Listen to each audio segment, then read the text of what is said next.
आज हम सीखेंगे प्राकृतिक चयन और आनुवंशिक अपवाद के बारे में। एक पहाड़ी पर सफेद खरगोश की समष्टि यानी पॉपुलेशन रहती है। कुछ समय बाद वहाँ एक लोमड़ी रहने आती है। लोमड़ी अपने उत्तरजीविता के लिए इन खरगोशों का शिकार करती है। धीरे धीरे पहाड़ी पर खरगोशों की संख्या कम होते जाती है। मान लीजिए सफेद खरगोशों के जनन के दौरान खरगोशों के रंग में विभिन्नता का उद्भव होता है। इस कारण अब खरगोशों की समष्टि में भूरे खरगोश भी दिखाई देते हैं।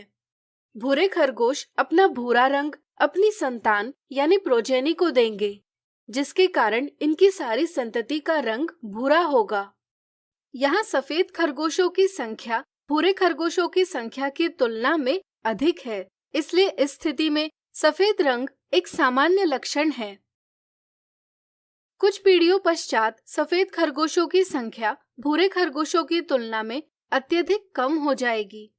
इस तरह प्रारंभ में खरगोशों की समष्टि में सफेद रंग एक सामान्य लक्षण अवश्य था, लेकिन अब यह एक दुर्लभ लक्षण बन गया है।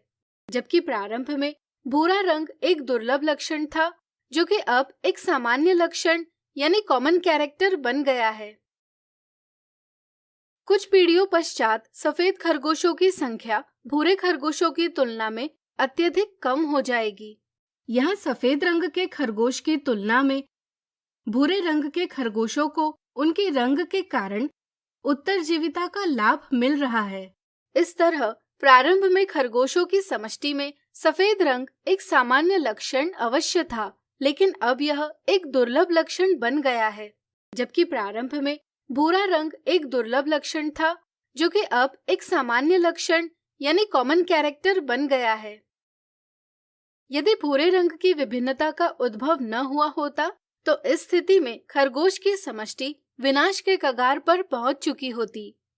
लेकिन भूरे रंग की विभिन्नता के कारण अब खरगोश की समष्टि को उत्तरजीविता का लाभ प्राप्त हो रहा है। ऐसे परिवर्तन जो जीव को पर्यावरण में उत्तरजीविता का लाभ देते हैं, अनुकूलन यानी अडैप्टेशन कहलाते हैं। इसी तरह यहाँ एक और महत्वपूर्ण बात सामने आती है। क्या आप बता सकते हैं वह क्या है? सोचिए सोचिए।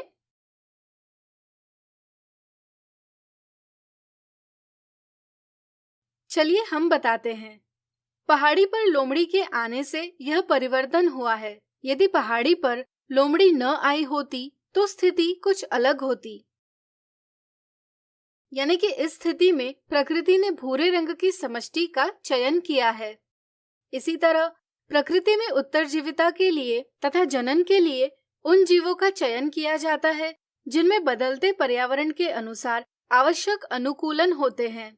इसी को हम प्राकृतिक चयन कहते हैं।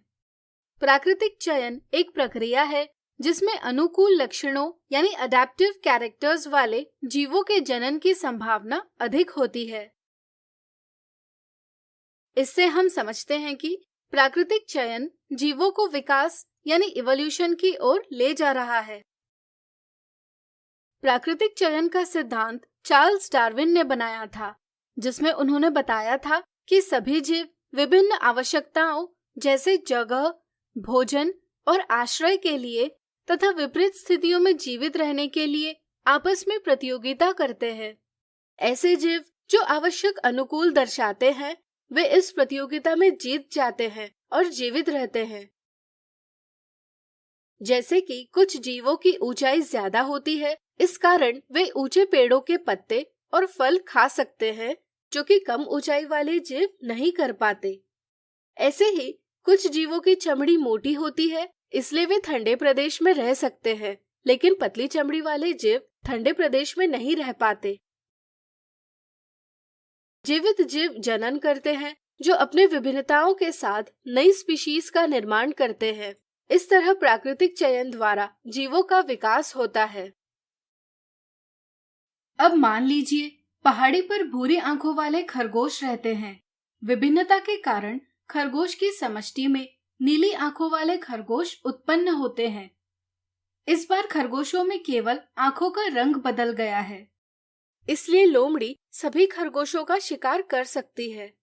इससे खरगोश की समष्टि का आकार छोटा हो जाता है, यानी खरगोशों की संख्या कम हो जाती है। एक दिन पहाड़ी पर ज्वालामुखी फटने के कारण बहुत से खरगोश मारे जाते हैं, परंतु संयोग से कुछ नीली आंखों वाले खरगोश बच जाते हैं। अब इनकी समष्टि धीरे धीरे बढ़ती है, जिसमें ज्यादातर खरगोशों की आंखें नीली है। इस तरह खरगोश की समष्टि में अचानक हुई दुर्घटना के कारण भूरी आंखों का लक्षण, जो पहले सामान्य था, अब दुर्लभ हो गया है, तथा नीली आंखों का लक्षण, जो दुर्लभ था, अब सामान्य हो गया है। यहाँ नीली आंखों वाले खरगोशों का दुर्घटना से बचना मात्र एक संयोग था, जिससे खरगोश की समष्टि बच गई। इस स्थिति में आंखों के रंग में भिन्नता आने से उत्तरजीविता में कोई सहायता नहीं हुई। यह दुर्घटना के कारण भूरे रंग के सामान्य लक्षण में परिवर्तन आया। इसी को दूसरे शब्दों में हम कहते हैं कि दुर्घटना के कारण भूरे रंग की जीन की आवृत्ति यानी फ्रीक्वेंसी ऑफ जीन में परिवर्तन हुआ। इस तरह मात्र संयोग से किसी जीन की आवृत्ति में यादृच्छिक रूप से परिवर्तन होना आनुवंशिक अपवाद यानी जेनेटिक ड्रिफ्ट कहलाता है। आनुवंशिक अपवाद जीव की समष्टि के आकार से सीधा संबंध रखता है। यदि समष्टि का आकार छोटा होगा तो आनुवंशिक अपवाद अधिक होगा। इसलिए जीव की समष्टि में जीवों की संख्या इतनी अधिक अवश्य चाहिए ताकि अचानक होने वाली दुर्घटना से अधिक जीवों के बचने की संभावना होगी और इस तरह जीन की आवृत्ति पर अधिक प्रभाव नहीं होगा, अर्थात आनुवंशिक अपवाद नहीं होगा। इसी तरह आनुवंशिक अपवाद जीवों की समष्टि में विविधता यानी डाइवर्सिटी को प्रभावित करता है और साथ ही साथ जीवों के विकास यानी इवोल्यूशन में महत्वपूर्ण भूमिका निभाता है। अब आपकी प्राकृतिक चयन और आनुवंशिक अपवाद की समझ बन गई होगी। तो आज हमने सीखा प्राकृतिक चयन और आनुवंशिक अपवाद के बारे में।